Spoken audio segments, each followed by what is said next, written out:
¿Cómo están? Buen día. Hoy día vamos a hablar el tema sobre el impacto de la infección COVID-19 en los trabajadores de salud. Para eso tenemos que un poco ver cuál es la realidad que tenemos sobre esto. Este tema va a hablar un poco sobre cómo es que ha ido afectando ya los casi 2 años de la pandemia que estamos viendo, cómo es que se está viendo los temas de seguridad y salud en el trabajo a nivel de los trabajadores de salud y qué nuevas medidas podemos tomar ya terminando la pandemia e inicio de la pospandemia. Para eso vamos a hacer un breve recuerdo, ya que muchas veces lo tenemos ya desde el año 2021 a inicios, en el cual el 14% de las infecciones que se han producido a nivel mundial han sido el personal sanitario, ¿no? Recordemos que 1 de cada 5 trabajadores sanitarios, o sea, trabajadores de la salud, han sido informados o han presentado síntomas de depresión y ansiedad durante la pandemia. Entonces, con esto nos damos cuenta de que, primero, una de las enfermedades más prevalentes con mayor incidencia que tenemos a nivel ya del personal de salud es el COVID-19, ¿no? Así como podríamos nosotros decir cuál es la enfermedad más prevalente o con mayor incidencia anual en mineros, en construcción, hablamos de los hipoacusias, neumoconiosis, entre otras, ya podríamos estar hablando en el 2021 que la enfermedad más común en el personal sanitario es el COVID-19, muy por encima de otros porcentajes de enfermedades profesionales que tenemos a nivel mundial, donde el porcentaje está alrededor del 4, 5, hasta el 7% llega en algunos casos, ¿no? Siendo la de mayor incidencia, por ejemplo, los trastornos musculoesqueléticos. Pero, sin embargo, el COVID no supera esto, el COVID supera estos temas, ¿no? Entonces, con esto nos vamos dando cuenta el impacto que tiene el COVID-19 en los trabajadores de salud. Otro punto, y no solamente es en países subdesarrollados, como es en el caso de las enfermedades profesionales, que estamos hablando, pues que Latinoamérica todavía pues, no sabe controlar los riesgos, los peligros. No, esa realidad se da en todos los continentes, Europa, América del Norte, África, Asia, ¿no? Por ejemplo, en países europeos, el 25% de los casos, de todos los casos que se han reportado durante este tiempo, han sido en trabajadores de salud. Estamos hablando de la cuarta parte. Y hasta el finalizando el 2020, fueron 7.000 muertes en trabajadores sanitarios, ¿no? Terminando ahora el 2021, definitivamente estas cifras van a aumentar. Entonces, una pequeña imagen de este mapa nos indica, pues, cuánto ha sido realmente el impacto, ¿no? Durante la historia que tenemos moderna, por así decirlo, del último siglo, no ha habido una enfermedad que afecte tanto a un grupo ocupacional y con tanta incidencia. Ha habido, sí, efectos, por ejemplo, intoxicaciones masivas, todo, pero han sido puntuales.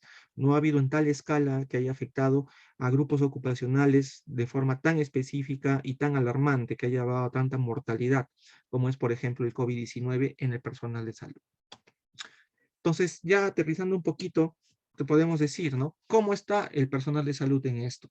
¿Cómo es el estado de trabajador en Latinoamérica? Para eso nosotros vemos pues, que realmente existen políticas incipientes de seguridad y salud en el trabajo, por ejemplo, el Comité Nacional de Seguridad y Salud en el Trabajo, el Comité Regional de Seguridad y Salud en el Trabajo, no son instituciones en las cuales estén activas y se les dé la importancia y la fuerza requerida, ¿no? Eso hace que, por ejemplo, no se tenga políticas integradas. Al no tener políticas integradas, definitivamente los temas como cultura de prevención, medidas de capacitación, concientización hacia los trabajadores va a ser poco. Otro punto es de que muchos de los sistemas de salud, hablamos MINSA y de salud, ya aterrizando un poquito a nuestra región y a nuestro país, muchos de ellos no tienen un sistema de seguridad y salud ocupacional, ¿no? No cuentan con un médico ocupacional, no tienen ingenieros. Al no tener esto, obviamente no hay un trabajo efectivo. Podrán tener comités, sí, pero no hay pues alguien que haga el trabajo operativo, ¿no? Generar procedimientos, actualizar los CIPER, verificarlos, hacer diagnósticos de enfermedades profesionales, realizar la vigilancia médica, los programas, todo lo que conlleva un sistema de seguridad y salud en el trabajo. A esto se agrega que existe un subregistro de enfermedades profesionales y accidentes de trabajo. Si nosotros vemos las estadísticas nacionales sobre reportes de enfermedades profesionales en los sectores, vemos que salud está muy poco registrado. La mayoría de registros son en el sector minería y construcción. ¿Por qué? Eso se explica porque obviamente estos sectores tienen sus sistemas de seguridad y salud ya mucho más implementados, ya mucho más efectivos. A esto se agrega la bioseguridad.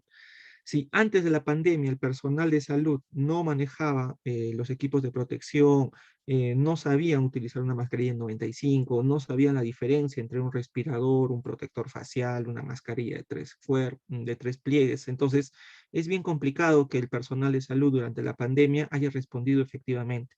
Prácticamente han tenido que aprender durante el riesgo, durante la exposición, ¿no?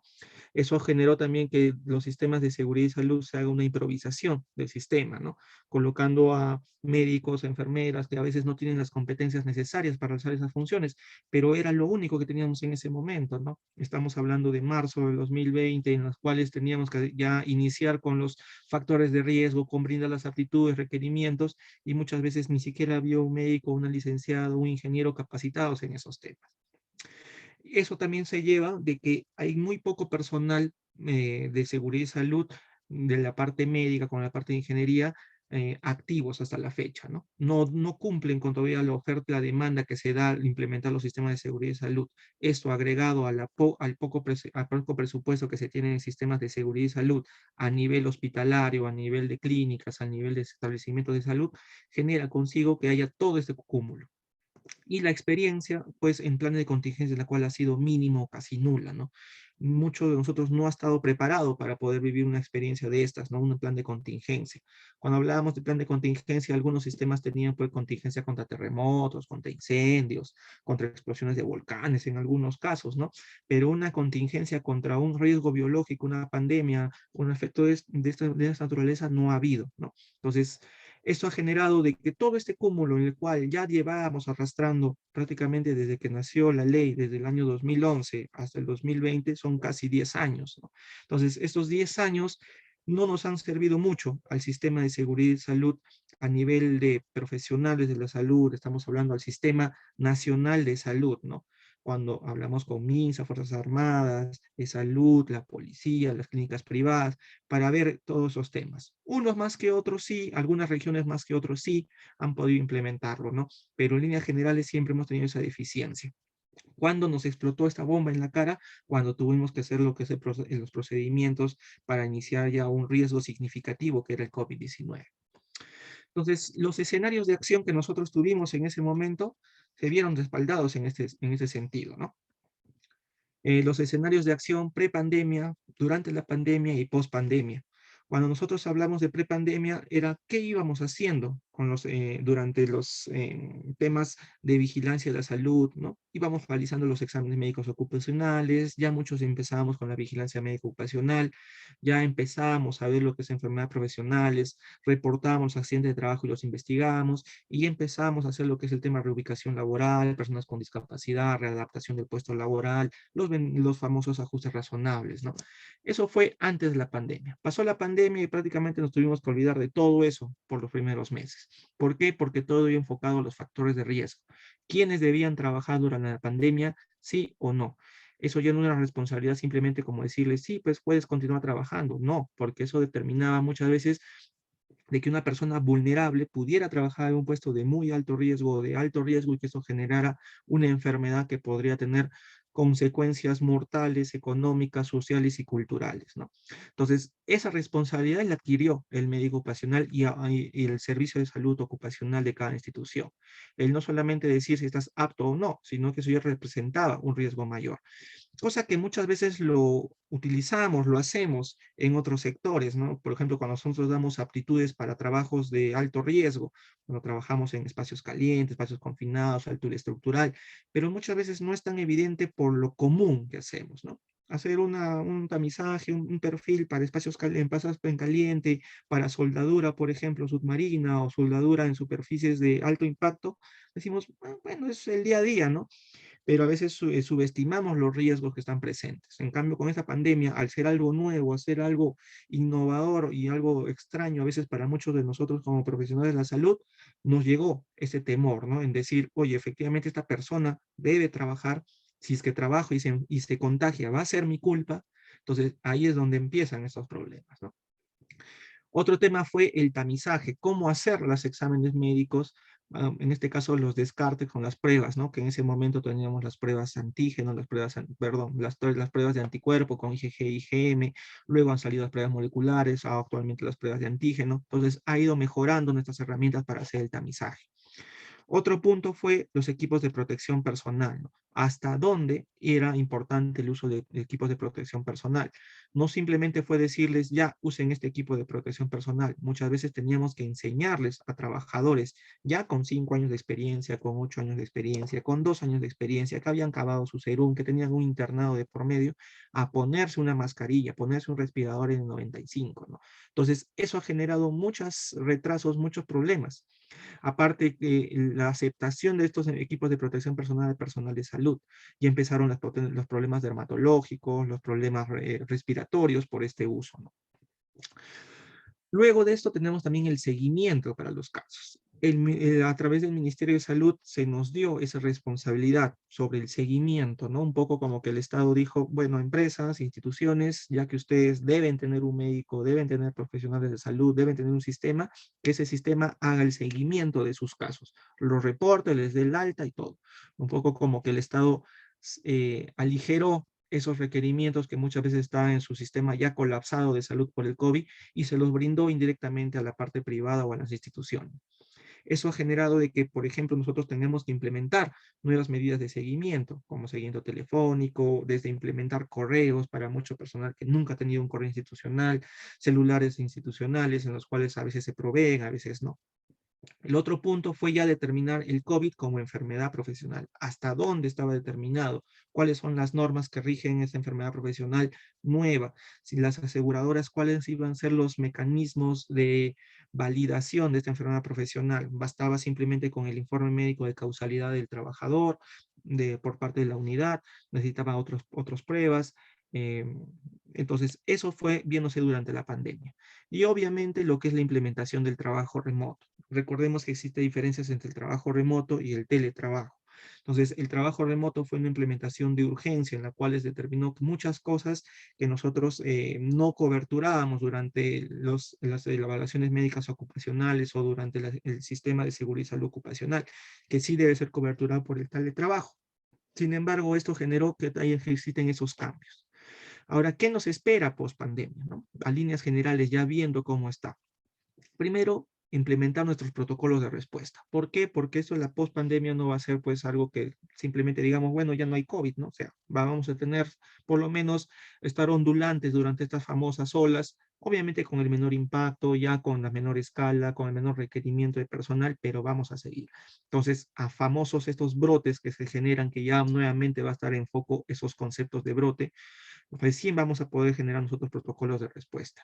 La bioseguridad también es algo que no debemos perder. Ya estamos acostumbrando un poco, ya son casi 2 años que el personal de salud está usando sus equipos de protección personal, por lo menos los respiratorios de forma efectiva, entonces por lo menos de forma consciente. Entonces tenemos que seguir trabajando para implementar los equipos de bioseguridad. Recordemos que un equipo de protección en un hospital no solamente es mascarillas, tenemos agentes físicos, agentes químicos, biológicos, ionizantes, no ionizantes, una infinidad de riesgos en la parte hospitalaria. Entonces, es importante implementar y continuar con esta bioseguridad a través del uso de equipos de protección personal y las nuevas herramientas que nosotros nos puedan dar. También es importante ya mejorar los TEC, ¿no? Las tecnologías de la información, de las comunicaciones. Esto va a ser básico. Ya nos ha ayudado bastante el poder tener un correo institucional por cada trabajador. Nos ha ayudado bastante el poder tener números celulares y agendas, poder tener los grupos de WhatsApp para comunicación masiva. Entonces, eso es algo que no se tiene que perder en un sistema de seguridad y salud en el trabajo. Como dijimos al inicio, no hay mucho presupuesto. La realidad que nosotros tenemos, por lo menos en los sectores de salud del Perú, hablamos de MINSA, de salud, no tiene un presupuesto efectivo, es más, carente muchas veces ese presupuesto para el tema de seguridad y salud en el trabajo. Entonces es importante que nosotros podamos potenciar todas las herramientas tecnológicas que tengamos y que muchas veces son gratuitas. Y obviamente continuar con todo lo que hemos ido manejando durante la prepandemia, es decir, los exámenes médicos, implementar con mayor criterio la vigilancia médica ocupacional, continuando con el reporte de enfermedades profesionales y accidentes de trabajo. Entonces, cuando nosotros vemos, tenemos acá una encuesta de la realidad de los expertos de seguridad y salud, ya que se hizo en la G20. Ya hemos hablado muchas veces sobre esto y siempre lo recalcamos. La ventilación y los filtros de aire, que es por fin una directiva que con la directiva administrativa del 1 de diciembre ya le ha dado mucho más importancia. Sin embargo, esta directiva ya se va a otros puntos, ¿no? La medición del CO2. Yo creo que ellos no han tenido en consideración, por ejemplo, cuántos son los proveedores autorizados para hacer mediciones de CO2 en Arequipa, en Puna, en Juliaca, en Cusco, cuánto es la necesidad, cuánto es el costo de hacer en tantos ambientes, ¿no? Entonces, va por ahí el tema. ¿Lo han hecho con buena fe? Sí. Técnicamente lo han hecho más o menos, ¿no? Porque no han pensado mucho en las realidades. Muchas veces estas normativas se hacen para una realidad en Lima, en la cual pues sí hay buena oferta y los costos no son muy altos. Pero en ciudades pequeñas, en pueblos pequeños, es mucho más complicado, ¿no? Pero ¿qué es lo importante? De que ver que siempre la ventilación y los filtros de aire, los recambios ha sido algo importante. Durante la pandemia, lamentablemente, por temas de costos, por temas de agilidad, de rapidez, lo que siempre se ha usado son barreras físicas y distanciamiento, que vemos que no siempre es lo más efectivo, pero es parte de, ¿no? Entonces, con esto, ¿qué nos ayuda? Nos ayuda a decir de que el Perú, nuestros planes de vigilancia durante el tema del impacto a la salud, ¿ha sido positivo, negativo? ¿Hemos ido contra todo lo que los demás hacen? No. En realidad hemos hecho casi todo lo que los países primermundistas han podido hacer, que es decir, implementación de la ventilación, las barreras físicas, cintas de señalización, el distanciamiento y el uso de EPPs. Entonces, también vemos que hay otras medidas organizativas para eso. Entonces, vemos de que, por ejemplo, el teletrabajo, la celebración de realizar todo lo que son cursos, reuniones, vía Zoom, vía Meet, lo que es el teletrabajo, el distanciamiento físico, la suspensión de los viajes no esenciales, a implementar otras actividades administrativas, por ejemplo, al personal de salud, ha sido algo que se ha ido mejorando. Muchos teníamos la idea de que sí, pues el médico solamente debe atender pacientes y ya. No. El médico tiene también las horas comunitarias, tiene las horas académicas para poder hacerlo. Y muchas veces de este otorgamiento de horas que se ha tratado de cubrir para poder prevenir o evitar de que después de la pandemia estos trabajadores deban, entre comillas, muchas horas a la institución, ha sido esto, hacer las medidas organizativas y administrativas. No solamente con procesos, no solamente con atender pacientes es que se cubren las horas. Necesitamos médicos que actualicen guías de práctica clínica, que actualicen procedimientos, que hagan nuevas actividades. Entonces, que den charlas informativas, que bajen un poco del tercer nivel al segundo nivel, al primer nivel de atención, ¿no? Entonces, esas medidas administrativas ¿han sido efectivas? Sí. ¿Han servido a nivel mundial? Sí. El problema está en que mucho de nuestro personal de salud no acepta esto. ¿Por qué? Porque lo ve como subactividades, como que no es la razón de ser, ¿no? Entonces recordemos de que no son, la pandemia ha sido para modificar muchos de los cambios que nosotros hemos podido tener o de las actitudes que hemos podido tener. Algunos colegas, algún personal de salud han tomado de buena manera eso y lo han hecho partícipe y han mejorado sus horas de atención, ¿no? Han optimizado los tiempos que quizás han estado con licencias con goce para hacer este trabajo, entre comillas, administrativo, ¿no?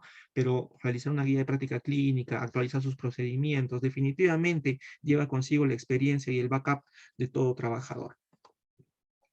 Otras medidas que nosotros podemos ver definitivamente son el utilizar los equipos de protección personal, las inspecciones y controles que se tienen, la limpieza de superficies y mantenimiento de higiene, ¿no? Que se ya ha visto de que sí, pues efectivamente al inicio utilizábamos demasiados agentes químicos para la desinfección, desinfectábamos la silla donde parabas, donde te sentabas, el piso donde estaba, ¿no? Ya un poco eso se ha ido mitigando porque la evidencia cada vez es mucho más fuerte al decir que no es mucho la limpieza y supervisión de forma compulsiva, de forma agresiva.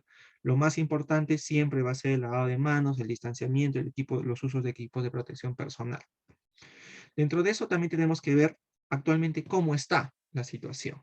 Entonces, nosotros tenemos obviamente trabajadores que están vulnerables, la norma no ha variado mucho respecto a los criterios de la vulnerabilidad, lo que ha variado un poco es darle cierta autoridad o cierta libertad al médico ocupacional para poderlo manejar lo que son los criterios de aptitud, los criterios de ingreso o retorno laboral. Las estrategias de tamizaje se han ido manejando ya, yo creo, de forma oportuna. Ya es mucho más fácil poder tener una prueba molecular, es mucho más fácil poder tener una prueba de antígeno. La implementación de manejo inicial, definitivamente, ¿no? Ya tenemos los manejos iniciales, ya sabemos cómo manejar un paciente con COVID, cosa que al inicio era un poco complicado. Existía mucho hasta el temor del personal de salud por atender un paciente con COVID. Entonces, eso ha generado también que la formulación de estrategias de seguimiento se mejoren e implementen. Eso justamente con los lineamientos para el reingreso laboral. Entonces, todo este trabajo que hizo, ¿no? Definitivamente hizo que los estudios, que los miembros de seguridad y salud en el trabajo dupliquen, tripliquen su tiempo. Entonces, de labores. ¿Ha sido una labor ardua? Definitivamente sí. Pero, ¿qué es lo que podemos tener ahora, no? Ahora ya tenemos experiencias en las cuales nos orientan de que sí, efectivamente se ha podido realizar el trabajo de forma mucho más efectiva. Tenemos la experiencia de Países Bajos, Francia, Nueva Zelanda, Bélgica, Reino Unido, Francia, en los cuales definitivamente los sistemas de seguridad y salud han impactado positivamente en sus organizaciones, ya sea para indicar quiénes van a trabajar, quiénes no, en qué condiciones, cuándo van a ser las restricciones, cómo va a ser los procesos de vacunación, cómo va a ser el proceso de retorno laboral. Entonces, eso ha dado de que los sistemas de seguridad y salud sean mucho más importantes, no solamente en sectores de salud, sino en todos los sectores productivos. Entonces, nosotros también tenemos lo que es la normativa para la vigilancia COVID. ¿Por qué tocamos estos temas? ¿No? Porque en este impacto tenemos que ver cómo ha sido esta escalera hasta poder llegar a lo que tenemos ahora. Definitivamente son leyes perfectas, tienen muchos vacíos en la parte legal que nos dan de entender al criterio del médico. Por eso es que muchos dicen, oye, si el MINSA hace eso y el Salud hace eso, ¿por qué? ¿Por qué son diferentes? ¿Por qué cada empresa, cada minera toma protocolos diferentes? ¿Por qué cada sector toma uno diferente? Porque la ley lo pone así, lo pone al criterio. Obviamente va a haber médicos con mejor criterio, personal de salud con mejor criterio, otros con no mucho criterio. Entonces, ¿cuál es lo importante? Nosotros siempre estar enmarcados en la ley. Para eso tenemos nuestra Ley General de Seguridad y Salud en el Trabajo, la cual establece pues la obligación de todo empleador a tener implementado primero su sistema de seguridad y salud y luego prevenir los riesgos y enfermedades profesionales que podamos tener. Ese es el espíritu de la ley, la cual tenemos que seguir. En segundo nivel tenemos la Directiva Administrativa número 321, la más reciente del 1 de diciembre, la cual ya actualiza los lineamientos de protocolos de vigilancia y prevención.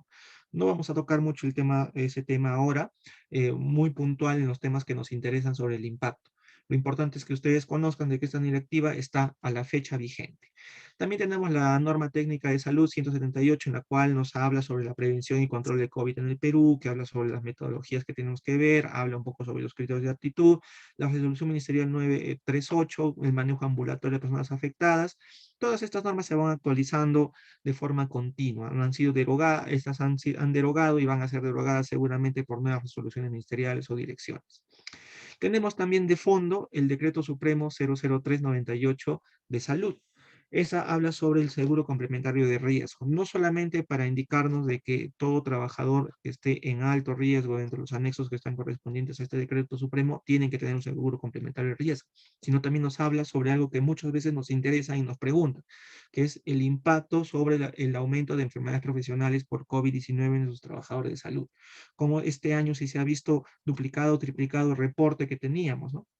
Hospitales regionales, hospitales nacionales, cómo han llevado su estadística de examen de reporte de enfermedades profesionales ante el Ministerio de Trabajo. Entonces, por eso es importante este decreto supremo para poderlo evidenciar. Con esto nosotros tenemos obviamente el concepto. ¿Por qué? ¿Por qué nos interesa el nivel de riesgo? Porque esto ha sido uno de los principales impactos para los trabajadores. El decir, sí, o sea, muchas veces el personal de salud que no estaba acostumbrado a decirle, oye, no puedes trabajar porque estás no apto, muchos de nosotros hemos tenido la experiencia de pasar un examen médico y lo llaman prevacacional, ¿no? No lo llamaban como aptitud. No se definía si yo podía o no seguir trabajando. Simplemente me decían, no, mira, si no, no voy, no salgo de vacaciones, pero nadie decía, oye, voy a dejar de trabajar porque soy no apto, ¿no? Eso no existía, no estaba en el concepto de un examen médico especialmente para el personal de salud. En cambio, con esta pandemia, definitivamente se hizo esto efectivo y generó de que mucho personal de salud aprenda lo que es un no apto, aprenda lo que es un apto con restricciones, aprenda lo que es una aptitud, lo que es un examen pendiente, una reevaluación. Entonces fue muy dinámico esto. Pensaban de que si no eras apto, no ibas a ser apto nunca, o si eras apto, vas a ser apto siempre, cosas que no se dan así. Entonces, para eso nosotros nos identificamos por los puestos de trabajo por exposición al COVID. Nos dieron niveles de riesgo, en los cuales nos dicen pues, que existe cómo se va a determinar estos niveles de riesgo. La determinación se hace a través de la metodología de identificación del peligro biológico. Esta metodología fue la que nos dio los conceptos de contactos directos. Prácticamente lo que nos decía era, mientras más probabilidad tengas de estar en un contacto directo con algún caso sospechoso o confirmado, mayor va a ser tu nivel de riesgo. Muchas veces el personal de salud pensó de que no, pues, o sea, si yo solo estoy en riesgo si es que estoy en contacto con pacientes positivos, o al revés, yo siempre estoy en contacto con pacientes positivos, solo que no sé, porque son asintomáticos, no han dado su prueba, así sea un personal administrativo, así lo vea a 2 metros, para mí es un contacto con un posible, con un potencial caso. O sea, el riesgo con exposición a COVID existe de todas maneras, con cualquier interacción con cualquier persona. Lo que va a variar es el nivel de exposición, el nivel de riesgo. Vamos a hablar de niveles bajos, medianos, alto y muy altos. No podemos tratar a todas las personas con un riesgo muy alto, porque si no, pues sería insostenible cualquier actividad. Por eso es que se trajo esa metodología para poner estos niveles de riesgo, poderlos evidenciar y justamente con eso crear metodologías de, eh, de acción en cada nivel de riesgo y por puesto de trabajo. Obviamente todo esto enmarcado en el personal de salud. Para eso nos tuvimos los riesgos bajo de exposición, que era básicamente el concepto nos decía que son aquellos que no requieren contacto con las personas o que sea una frecuencia que no requieren contacto menor a 1.5 metros. El mediano ya nos hablaba sobre que tiene que haber un contacto por lo menos de 1.5 y que no se puedan utilizar barreras físicas. Hasta ahí muchos de los puestos de trabajo de salud se daban, consulta externa, evaluaciones, triajes, entre otros. Ya empezamos un poco más complejo cuando nos hablan de riesgo alto y muy alto. Cuando hablamos de riesgo alto y muy alto, ya no están hablando exclusivamente de atenciones con casos sospechosos o confirmados, cuando hablamos de alto. Y muy alto, cuando estamos hablando de a esa atención a esos casos sospechosos o confirmados y que además hacen actividades o hacen procedimientos que se exponen a aerosoles en un ambiente de trabajo reducido y entre otras actividades.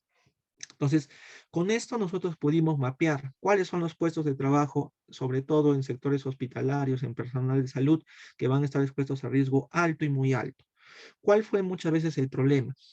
Yo como enfermera de, por ejemplo, diálisis, decía, no, yo me expongo a trabajadores, pero yo no sé si están viniendo con prueba, yo no sé si están asintomáticos. Para mí todos mis trabajadores son riesgo alto.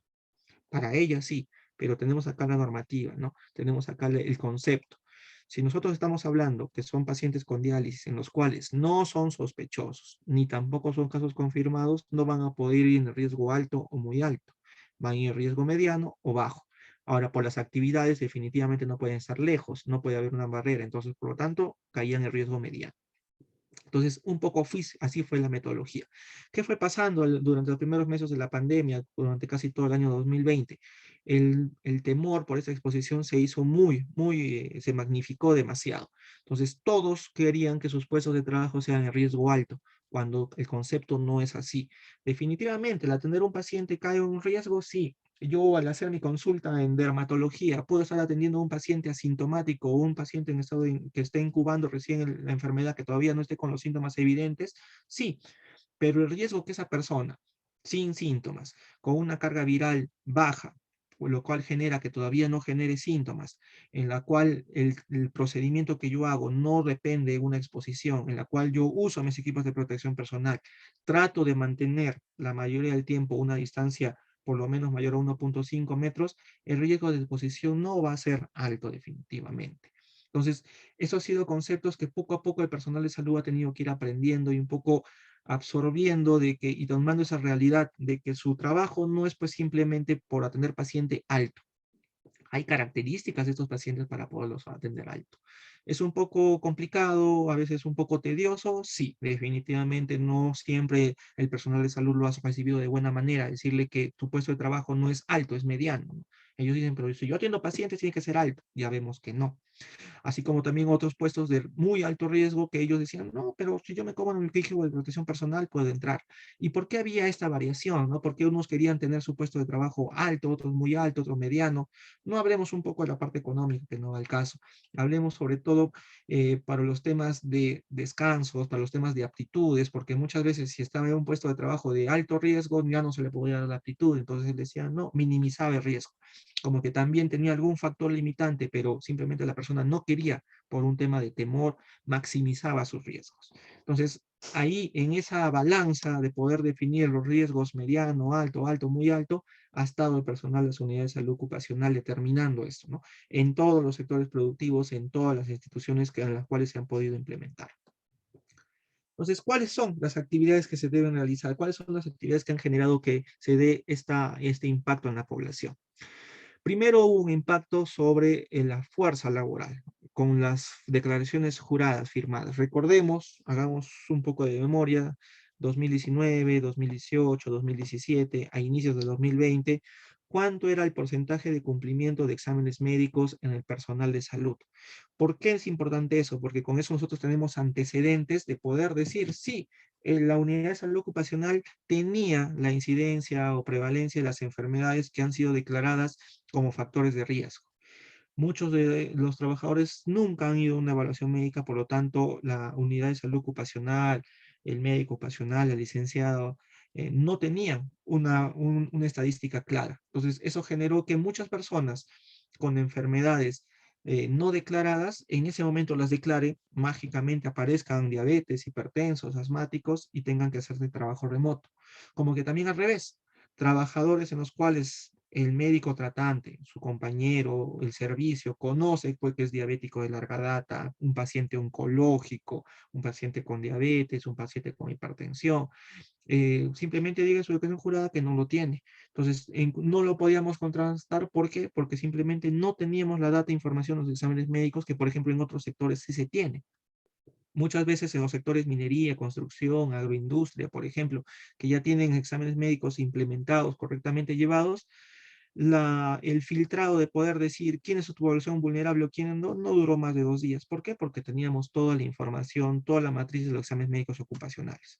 En cambio, en los sectores en los cuales no tienes un examen médico, tienes que hacerles una evaluación o por lo menos confiar, ver su historial médico, que traigan algún certificado médico. Entonces, eso trajo consigo muchas deficiencias para poder determinar. Entonces, hubo personal de que no debió irse al inicio de la pandemia, pero se fue con licencia, con goce, por factores de riesgo, sí. Como que también al revés, personas que debieron irse por factores de la edad, factores de salud, otros, pero simplemente por su vocación o por las actividades, no se retiraron. En algunos tuvo consecuencias graves, en otros quizás no. Entonces, esa es una de las primeras experiencias que nos queda. ¿Cuál fue el impacto sobre la salud de los trabajadores? El no tener la información básica, que es algo que nosotros hemos ido a arrastrar ya desde el 2012, por lo menos, iniciando los exámenes médicos ocupacionales. Un retraso en 8 años generó simplemente que al momento de iniciar la pandemia, que necesitamos información de forma urgente, tuviéramos que trabajarla tan lentamente. Las unidades de seguridad y salud son otro tema, ¿no? Como les dije al inicio, en sí el sistema de seguridad y salud a nivel de todo el sistema nacional de salud, privado, público del Estado, mixto, no es efectivo. No se da al 100%, no se da en la cobertura que se requiere. Eso también trae consigo la cultura de prevención de todo el personal de salud. Nosotros no podemos decir que el personal de salud es el personal más educado en el sistema de seguridad y salud. Eso sería completamente falso.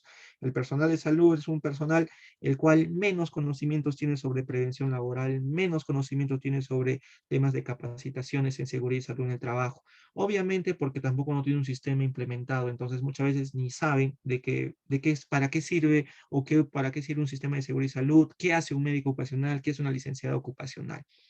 Entonces, eso trae muchas consecuencias que al final se ha tenido que ir trabajando durante la pandemia, donde lo ideal sería justamente como dice el nombre, prevención, conocimientos. La paralización de las actividades también fue otro punto importante, ¿no? A diferencia de otros sectores, el personal de salud no pudo parar. Entonces, eso generó de que muchas personas vulnerables, las medidas de aforo, las medidas de bioseguridad se tengan que implementar rápidamente y de forma efectiva. Y eso trajo consigo de que muchas personas con riesgo de exposición, con aforos, contagios masivos en unidades o en servicios en los cuales pues, definitivamente no estaba implementado estos temas. Entonces, el tener que trabajar sobre la marcha es una parte importante que nos dio al inicio de la pandemia. Y la tecnología de información, ni qué decir, ¿no? Simplemente el sistema de salud, tanto nacional, privado, hasta mixto, no tienen procesos efectivos, ¿no? A excepción de algunas partes privadas, podríamos decir de que la tecnología en la cual ellos manejan es muy limitada. No hablamos de tecnología para atención al paciente, ojo, estamos hablando de tecnologías de comunicación interna, estamos hablando de correos corporativos, mensajes, mensajes masivos. Qué fácil sería, por ejemplo, si todas las instituciones tuvieran un correo institucional, todo trabajador tenga un correo institucional y poderle enviar toda la información. Sin embargo, muchos de los trabajadores no tienen un correo institucional, no tienen un correo registrado, el celular que ellos manejan en sus legajos no es el actualizado, manejan teléfonos fijos todavía, entonces es complicado. WhatsApp no todos los usan, menos otras redes sociales, entonces eso genera consigo de que la masificación, la diversificación de todo el tema de seguridad y salud sea mucho más complejo. Entonces, a pesar de todas estas limitaciones que tuvimos, que se tienen hasta la fecha, se tienen que hacer las actividades de planificación. ¿Y cómo se va activando, cómo se va verificando esas actividades de planificación? Obviamente, primero con la elaboración y el plan de COVID-19, que hasta la fecha sigue modificándose, se tienen que actualizar en base a la directiva administrativa que hemos mencionado al inicio. Pero no solamente es hacer el plan de vigilancia, es también hacer la identificación de la población de riesgo. Y ahí va un tema, ¿no? Tanto la parte legal como la medicina basada en evidencias. Yo sé como médico qué factores de riesgo son los más críticos, los más evidenciables, pero la parte legal me dice quizás otras cosas, o si no, simplemente lo subdimensiona o lo superdimensiona. Entonces, eso trae consigo de que los factores de riesgo en realidad no se puedan aplicar de forma general a toda la población. El tercer punto va al tema de hiper y de los del aforo. En algunos establecimientos, algunos servicios han podido tener ya sus hiperimplementados, los aforos dados, ¿no? Porque se ha ido trabajando por lo menos estos temas de los hiper, de con los aforos, los procedimientos críticos. Entonces, eso ha generado de que este trabajo sea un poco más sencillo. Al ya tener hiper anteriormente, con gestiones anteriores, con servicios anteriores, se puede mejorar, ¿no? Simplemente ha sido implementar el riesgo COVID, que nosotros sabemos es un riesgo biológico, con las consecuencias y el factor de riesgo que ya es evidente. Para eso viene el cuarto punto. Ya conociendo un poco los riesgos que hay en el puesto laboral, conociendo los factores de riesgo y tomando así las reglas del juego a través de los planes de vigilancia, se pueden dar las aptitudes para los trabajos presenciales. Esto se hace con la implementación de las medidas que se tienen que tener. No solamente es pues darle la aptitud y ya está. Han tenido que hacer todas las medidas de prevención, el uso de PPs, las señalizaciones, las capacitaciones, implementar los puntos de lavado de manos y desinfección. Y como quinto punto viene todo lo que son la revisión de todos los cuatro puntos anteriores a través de las inspecciones. ¿Por qué es tan importante este punto de las inspecciones? Porque hemos dicho que nuestro personal de salud pues no es un personal que está 100% comprometido con su propia seguridad. Entonces, ¿eso qué trajo consigo? De que se den los equipos de protección personal, se hagan las capacitaciones, simplemente las señalizaciones, se cumplan con los aforos, sí, pero eso duran los primeros 2, 3 días. Muchas veces por la necesidad de servicio, por la sobrecarga laboral, este propio personal olvidaba o iba omitiendo ciertas acciones de riesgo. Entonces, las inspecciones por parte de las unidades, por parte de los médicos, por parte de las licenciadas, por parte de los ingenieros que participan en este tema de seguridad y salud en el trabajo han sido vitales. ¿Por qué? Porque simplemente le van orientando cuáles son los puntos o las desviaciones que existen para la implementación de estos protocolos. Muchas veces no es por culpa del trabajador, son por otras medidas. Yo le puedo dar los equipos de protección personal, sí, está en mi plan de vigilancia que tiene que estar guardado esos equipos de protección, que por el stock que tenemos, lo ideal sería que sea un solo uso, pero no, tenemos que usarlo una o dos veces, entonces tenemos que almacenarlos en un lugar correcto.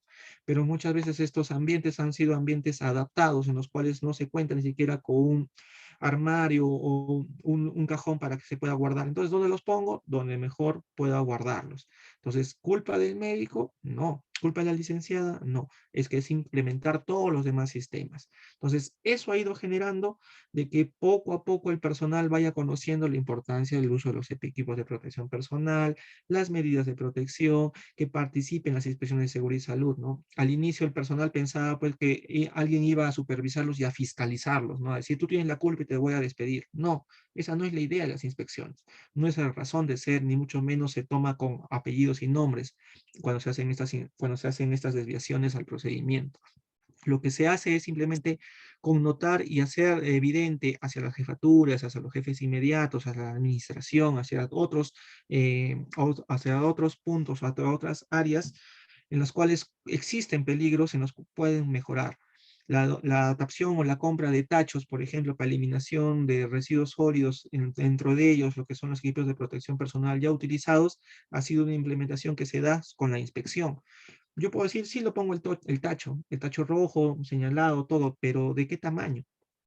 Yo puedo pensar que es uno que simplemente mediano me basta y sobre, pero sin embargo, haciendo la inspección al centro laboral, viendo que cambian cada 12 horas, cambian 24 horas, dos, tres personas, vienen de otros servicios porque es el único lugar donde quizás pueden cambiarse, vienen y retiran los equipos de protección personal, quizás el tacho que yo compré no es el adecuado, no porque no cumpla las características, sino porque tiene que ser más grande por la demanda.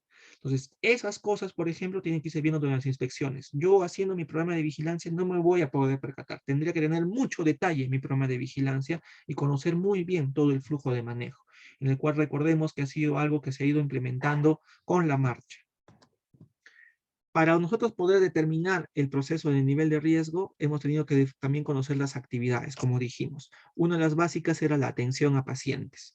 También no solamente es la atención a pacientes, sino las medidas de distanciamiento. Hemos tenido los cuales servicios que son adaptados, acoplados, servicios en los cuales de un consultorio salieron dos, de un consultorio salió un consultorio y procedimientos. Entonces, definitivamente esos riesgos son mucho más evidentes desde el punto de vista locativo. El tiempo de las actividades también. Hay actividades, hay procedimientos que definitivamente se tienen mayor riesgo, pero tendríamos que ver, ¿no? Es una tarea rutinaria, es una tarea que se hace todos los días, todo el servicio que hay alta demanda, o son tareas que se hacen muy infrecuentemente. También vemos si es que la tarea realmente es de forma obligatoria, o sea, sí tengo que hacer esto, sí tengo que exponerme, sí tengo que hacer esto, o se puede mandar a cambiar el procedimiento. Eso que se conoce como readaptación del puesto se ha tenido que dar en forma conjunta. Las medidas de protección también. Ya hemos hablado sobre la ventilación, la cual es, como hemos dicho, es una de las más efectivas, pero también es una de las más costosas. ¿Y por qué? ¿Por qué va a ese punto costoso? Porque muchos de los establecimientos de salud en los cuales trabajamos no están diseñados o por lo menos han sido modificados o alterados. Entonces, implementar medidas, ductos de ventilación, extracción por presión negativa es muy complicado, ¿no? Entonces, hay que hacer otros mecanismos, no es lo ideal. Lo ideal sería tener infraestructuras desde el inicio ventiladas, no adaptadas, en las cuales pues ya se tengan con estas medidas, ¿no? Porque existen a nivel hospitalario ya estándares para la ventilación, recambios de aire, dimensiones de ventanas, entonces hay la normativa, ¿no? A través de MINSA tenemos las normas técnicas de edificaciones de establecimientos de salud de primero, segundo, tercer nivel incluso. Lo que falta es poder implementarlos y que esto no se vuelva simplemente algo de tapar huecos, ¿no? Es decir, oye, me falta consultores, ya construye con esto, con esto, con esto, como haya. No, sino regirnos a un plan estructural que deberían hacer desde el inicio. El requerimiento con el contacto físico también es algo que se ha ido dando, ¿no? Y que poco a poco, especialmente los jefes de servicio, han ido modificando sus paradigmas de atención, ¿no? Entonces, muchas veces al inicio de la pandemia decían, no, no, trabajo remoto no sirve, para mí trabajo remoto no es, yo para atender a mi paciente tengo que verlo y tengo que examinarlo. Sí, bueno, eso es lo que nos han enseñado en medicina y muchas veces es correcto para hacer diagnóstico definitivamente, pero hay más que la atención. La atención para un personal de salud, para un paciente no siempre es atenderlo, diagnosticarlo en ese momento. Es programarlo, darles continuidad de exámenes, continuidad de tratamiento, verificación de síntomas. Entonces, eso también, ¿no? Entonces, un poco cambiar el chip del personal de salud a que no solamente es el requerimiento de un contacto, procedimientos que se han ido cambiando, ¿no? Personas que decían, no, mientras no tenga un documento que esté firmado y sellado, yo no voy a hacer nada. Para mí los correos institucionales no sirven. Eso, por ejemplo, estamos hablando de gestión de salud de los años 50, 60. Personas que hasta ahora siguen con ese concepto y no cambian ese chip. Ya un correo institucional es tan válido como un documento visado firmado. No hay por qué alterarlo. Las presentaciones, incluso la nomenclatura, los IP son mucho más seguros que esos tipos. Pero sin embargo, todavía estamos en ese tiempo. Entonces, poco a poco el personal va mejorando, poco a poco se van adaptando a la tecnología y la información. Y obviamente todo trabajador tiene factores de riesgo intrínseco, ya sean por las patologías, la edad, los factores ambientales, por ejemplo, factores ambientales que aumentaban las estaciones de frío generalmente aumentó el impacto, la incidencia, no solamente en COVID, sino en los casos sospechosos, porque una rinofaringitis, una faringitis se volvió un caso sospechoso de COVID hasta demostrar lo contrario. Entonces, las actividades también se van en punto de eso. Por ejemplo, en la atención de pacientes no se conoce la condición, no conocían la condición, por ejemplo, en consulta externa. Entonces, el pedir pruebas diagnósticas o hacer un tamizaje previo para síntomas muchas veces no fue efectivo. Entonces, eso que generó de que aumente el temor para la consulta. Eso como se va viendo, nosotros hemos visto con los niveles de riesgo, que era un riesgo mediano de acuerdo a las características. Pero como les digo, les expliqué hace un momento, eso ha hecho de que mucho personal sea temeroso de poder realizar actividades de forma presencial para atención externa en pacientes aparentemente sanos, ¿no? O por lo menos pacientes que no tengan COVID diagnosticado o sospechoso. ¿Es lo ideal? No es lo ideal. Con eso se elimina el riesgo, no se elimina el riesgo. Simplemente el nivel de riesgo va a ser menor que otros puestos de trabajo. Entonces, ese también es un concepto que muchas veces como personas de salud tenemos que llevarnos. No es que no haya riesgo, sino que el riesgo, la probabilidad de ese riesgo es menor que en otras circunstancias. El trabajo de inspección en propios servicios, definitivamente, como hemos dicho, la supervisión es básica para estos temas. Y no solamente la supervisión por el médico ocupacional, enfermera, sino a todo nivel. Jefas de servicio, directores médicos, jefes de departamento, responsables de área, ¿no? Jefe de guardia, todos esos tenemos que participar. Siempre hemos dicho, la seguridad y salud es tarea, participación de todos los trabajadores. ¿Hay algunas personas que tienen mayor responsabilidad? Sí, brigadas, todo, pero todos nosotros como trabajadores participamos activamente en esto.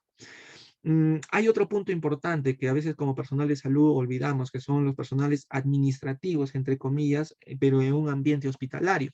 Muchas veces ellos trabajan en un escritorio, sí, pero tienen que hacer actividades fuera de la oficina o fuera de su ambiente de trabajo, recogiendo los partes diarios, haciendo reportes, entregando documentos. Entonces, muchas veces nosotros como que subestimamos ese riesgo. Decíamos, no, pero si es administrativo de frente, todos los administrativos riesgo bajo. Y no, no todos los administrativos son riesgos bajos. Hay puestos de trabajo en los cuales se entran en contacto con actividades específicas, ¿no? Entonces, no perder el detalle de decir simplemente, son administrativos. Trabaja en un ambiente hospitalario, trabajan con personal de salud de que por sí ya tienen una carga extra, ¿no? En ambientes hospitalarios que ya tienen una carga extra.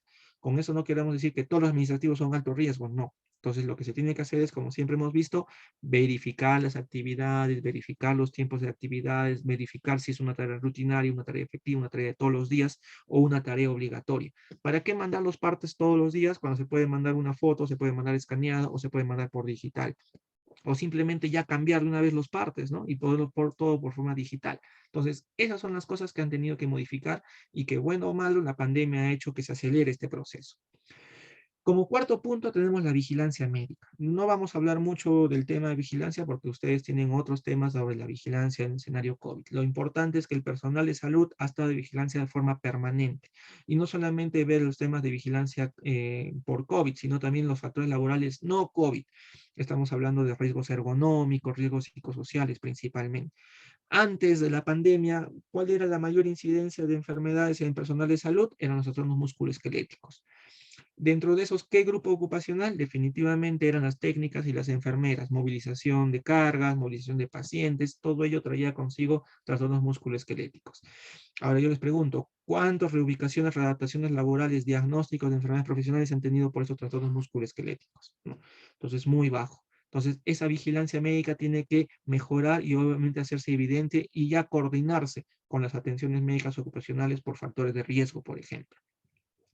Otro punto de la vigilancia es la vacunación. Ya no solamente al inicio de la pandemia hablábamos, sí, pues cuando haya la vacuna, ¿no? Cuando haya la vacuna. Ya tenemos la vacuna, ya está efectiva la vacuna, ya tenemos muchos tercera dosis de la vacuna. Entonces la vigilancia tiene que ser de forma permanente. Recordemos que no todos nos podemos vacunar en febrero, no todos nos vamos a vacunar en diciembre, tercera dosis. Esto va a ser progresivo. Personal que ingresa también, vamos a tener que ir verificando la vacunación, primera, segunda y tercera dosis, y va a ser una rutina, va a ser un servicio, va a ser una actividad nueva que tiene el programa, las unidades de salud ocupacional. Ya no solamente hablar con las vacunas que se han tenido manejando años anteriores, sino ya con la del COVID, agregarla al esquema de vacunación del personal de salud como algo rutinario y de oferta casi constante. Entonces, ¿cuáles son las acciones de mejora que tendríamos que tener? Primero, ver la conformidad del hiper. Obviamente, nuestros hiper, para los que tenemos hiper en nuestros centros de trabajo, actualizarlos. Si no los tenemos, realizar ya la implementación de ellas, ¿no? Agregar las nuevas tareas y procesos y sobre todo enfocarnos en estos riesgos críticos que nosotros hemos visto. Ver también la incidencia y prevalencia de COVID, ya no solamente por trabajadores, sino también ir evidenciarlos por puestos de trabajo, por servicios, porque en esta incidencia y prevalencia nos damos muchas sorpresas. Puestos de trabajo que están catalogados como mediano o alto riesgo, tenemos los dos niveles, ¿no? Puestos de trabajo que estaban catalogados como mediano, la incidencia de COVID es alta, con los mismos puestos laborales, circunstancias diferentes extralaborales, lo que nos da a entender de que el contagio ha sido en el puesto de trabajo. Como que también al revés, puestos de trabajo catalogados como alto riesgo en los cuales la incidencia es baja. Podríamos decir que no, no, sino que es simplemente quizás las medidas, el nivel de riesgo genera que esas personas se cuiden más. En cambio, el riesgo mediano flexibiliza las cosas, ¿no? Y empieza a ver el Día del Padre, el Día de la Madre, Navidad, que la chocolatada, que la cena navideña, que el compartir, que el cumpleaños. ¿Por qué? Porque somos puestos de bajo riesgo, somos puestos de mediano riesgo, ¿no? Entonces, eso es lo que tiene que cambiar. No podemos dejar simplemente que por lo que nos han catalogado como un nivel de riesgo, pensar que ya no estamos expuestos. Las actividades que también aumentan el riesgo, como les digo, el uso documentario excesivo es un riesgo. La aglomeración al trabajo y el trabajo mixto o el trabajo remoto que no se haga efectivo también es otro. El rechazo al trabajo remoto, el rechazo al trabajo mixto es también. ¿Es tedioso para mucho personal de salud? Sí. El demostrar que estás trabajando las 6 horas, donde muchas veces tú ibas a hacer la atención, te escapabas un ratito, hacías, regresabas, todo, y atendías a tus pacientes y listo. Ahora no, con el trabajo remoto tienes que demostrarlo, ¿no? Cosa que antes simplemente con la huella, entrada y salida y tu sistema, listo, lo tenías, o con tus historias clínicas lo tenías. Entonces, ¿es un poco más tedioso? Sí, pero definitivamente esto ayuda al personal, especialmente con mayor grado de vulnerabilidad, a poder siendo efectivo, a poder trabajar y evitar lo que es los famosos pagos cuando termine la emergencia sanitaria, ¿no? Que es algo que también va a ser un impacto negativo a todo sector. Recordemos o saquemos números, ¿cuánto personal de salud ha estado en licencia y está actualmente en licencia desde marzo del 2020 hasta la fecha? ¿Cuántas horas va a tener que pagar? Personas que tienen 65, 66 años, 67 años, ¿con qué tiempo van a pagar? Entonces, eso va a traer políticas al final de las instituciones que tengan que descontar, horas extras, dobles turnos, entonces definitivamente no va a ser algo que alguien quiere. Entonces, la implementación del trabajo remoto y mixto tiene que ser lo ideal. Pero vamos al otro lado. Habíamos hablado de la tecnología y la información es limitada. Entonces, eso también hace de que instituciones de salud no tengan efectivo, no hayan tenido esa idea más allá de telemedicina, por ahí casos puntuales, lo que es la implementación, por ejemplo, de los VPNs para una conexión privada, ¿no? Entonces, eso limita muchas veces al personal. Entonces, decir, oye, yo quiero trabajar de forma remota, trabajar mixto, pero necesito insumos. No te pido laptop, no te pido impresora, pero por lo menos dame acceso a poder atender a mis pacientes, ¿no? Entonces, muchas veces al no poder generar eso, la persona se queda frustrada y dice, no, mira, tanta cosa, simplemente con licencia con goce o regreso a trabajar bajo mi responsabilidad, ¿no? Hay que considerar también los ambientes comunes. No solamente hablamos pues siempre de servicios, puestos de trabajo. Muchos de los riesgos que están presentes en instituciones de salud se dan en los comedores y vestidores. Flexibilizamos un poco porque es a veces el único momento en el cual hemos tenido para sacarnos la mascarilla, para respirar un poco, para conversar con otros compañeros que a veces vemos de otros servicios. Entonces, no podemos flexibilizar este tema. ¿Ya ha ido disminuyendo? Sí, definitivamente los incidentes en COVID han disminuido, todos los temas de bioseguridad han disminuido, pero los comedores y vestidores siguen siendo puntos críticos. Los comedores ya hemos explicado anteriormente por qué los comedores son puestos críticos. Son ambientes en los cuales nos sacamos la mascarilla, eliminamos partículas de saliva, estamos cerca a una persona, estamos más de 15 minutos sin mascarilla. Entonces, eso genera de que aumente más el riesgo, a pesar de no hacer atenciones con pacientes COVID. Obviamente que si ningún trabajador está con síntomas o está con alguna carga viral importante que determine el contagio, va a ser más difícil que se pueda contagiar a otras personas. Pero recordemos que no se puede eliminar el riesgo, lamentablemente. Lo podemos disminuir, sí, mitigar al máximo quizás, pero no podemos disminuirlo. Entonces siempre va a estar latente esos factores. Y por último, ¿qué tenemos que hacer? Ya políticas un poco más macro, ¿no? Ya mejorar lo que es la atención primaria, es establecer nuevos esquemas de salud, no solamente viendo la parte recuperativa, la parte de promoción, la parte de prevención. Dentro de la prevención y promoción de la salud, obviamente está lo que es salud ocupacional, como ya políticas de los gestores a nivel de todas las IPRES, de todos los establecimientos, ¿no? Aumento del presupuesto de primer nivel es algo que ya se ha venido viendo y que los salubristas han visto hace años. Sin embargo, esperemos que con esto haya un impacto positivo, por lo menos para nosotros. La disminución de los factores de riesgo también. O sea, hemos hablado, sí, trabajador vulnerable porque es diabético, porque es hipertenso, porque es asmático, porque es obeso. Y muchos de esos factores de riesgo son prevenibles porque son medidas, son enfermedades no transmisibles. Entonces, tenemos que mejorar eso a través de los programas nacionales que tenemos con enfermedades no transmisibles, mejorar la oferta de telemedicina en patologías específicas. Muchos de los controles, seguimientos, endocrinología, reumatología, cardiología, se pueden hacer de forma a través de la telemedicina, porque son por contactos. La experiencia ya se tiene anteriormente con otras instituciones privadas, minas, construcciones que ya hace años vienen haciendo lo que es telecardiología, telemedicina, eh, respondiendo a interconsultas de forma virtual. Entonces, no es algo nuevo, no es algo que estamos inventando el personal de salud, y es algo que se va llegando en otros sectores y eso es una realidad en otros países, ¿no? Entonces, ¿es efectivo? Sí, ya no solamente en un escenario COVID, sino en un escenario post-COVID. El COVID-19 también como enfermedad profesional, tenemos que establecer los criterios y procedimientos de causalidad. Nosotros conocemos que las aseguradoras tienen un procedimiento específico, pero eso no lleva a que simplemente las personas puedan tener COVID-19 y que los responsables de seguridad y salud en el trabajo implementen un procedimiento para poder generar los criterios de causalidad de forma efectiva. Otro punto también es concientizar a los trabajadores sobre los riesgos, porque muchos dicen, bueno, sí, voy a tener COVID y voy a tener una indemnización, un pago, me voy a indemnizar y voy a tener harto dinero. Explicarles un poquito a los trabajadores de que el SSTR tiene una cobertura cuando el grado de participación, perdón, el grado de menoscabo de estas personas o el grado de incapacidad para estas personas llega al 20% o más. Menos del 20% no hay indemnización, del 20 al 50% hay una única indemnización y mayor del 50% recién hay una pensión, ¿no? Cuando hablamos de las perdón, de las dos terceras partes, estamos hablando de una indemnización parcial y cuando estamos hablando superior a eso, o sea, más del 75%, una indemnización total. Más o menos así se maneja el SSTR. Entonces, tampoco no es de que muchos trabajadores dicen, pero doctor, entonces yo voy a dejar de trabajar y con lo que me paguen por enfermedad profesional voy a seguir viviendo. No, eso es falso.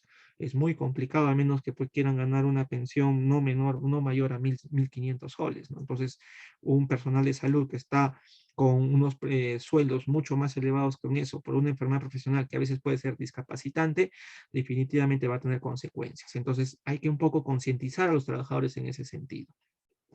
Y otro punto también que nosotros tenemos que mejorar es el proceso de reubicación laboral.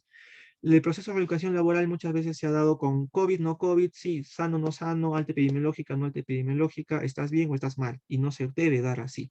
Nosotros sabemos que el proceso de reubicación laboral es un proceso específico, en el cual tiene que haber una evaluación de la capacidad funcional por el puesto de trabajo, conociendo el puesto de trabajo, haciendo un análisis del puesto de trabajo y determinando cuáles son los factores de riesgo predisponentes por la necesidad, por la carga física que tiene ese puesto de trabajo. Yo no voy a decir pues que un reumatólogo tiene la misma carga física que una técnica, ni tampoco que una técnica de traumatología va a tener la misma carga, una técnica de obstetricia, una técnica de pediatría. Cada uno puesto de trabajo laboral va a tener una capacidad funcional de acuerdo a sus requerimientos de forma específica. Entonces es importante que nosotros, como miembros de este sistema de seguridad y salud en el trabajo, podamos hacer efectivo eso. ¿Es un poco complicado al inicio? Sí, hay que tener un poco de experticia, un poco de manejo y sobre todo un procedimiento. Una vez que se tenga ese procedimiento, definitivamente los análisis de puestos se van haciendo de forma mucho más rutinaria y mucho más efectiva. Y por último, los criterios para ubicación temporal o permanente. Vamos a tener el escenario en el cual personas pues definitivamente nunca más van a poder regresar a su parte, a su puesto de trabajo específico porque el factor de riesgo ha incrementado o porque se han agravado otras consecuencias, ¿no? Temas psiquiátricos, temas de ansiedad, depresiones, ¿no? Que ya llevan incluso a fobias. Entonces, estos temas de reubicaciones también tenemos que implementarlo, que va de la mano con la reubicación laboral que hemos tenido desde hace tiempo, cuando hablábamos de la forma de prepandemia, reubicación por enfermedades musculoesqueléticas, por enfermedades no transmisibles, entre otras, ¿no? Entonces, eso trae consigo de que el sistema de seguridad y salud implemente y sea mejor. Entonces, como vemos, el COVID no solamente ha traído cosas negativas. ¿Ha traído cosas negativas? Sí. Ha traído consigo muertes, fallecimientos, ha traído consigo mucho rechazo al personal de salud, otras veces que el personal de salud esté sobreexpuesto a los riesgos, riesgos psicosociales, infinidad de problemas.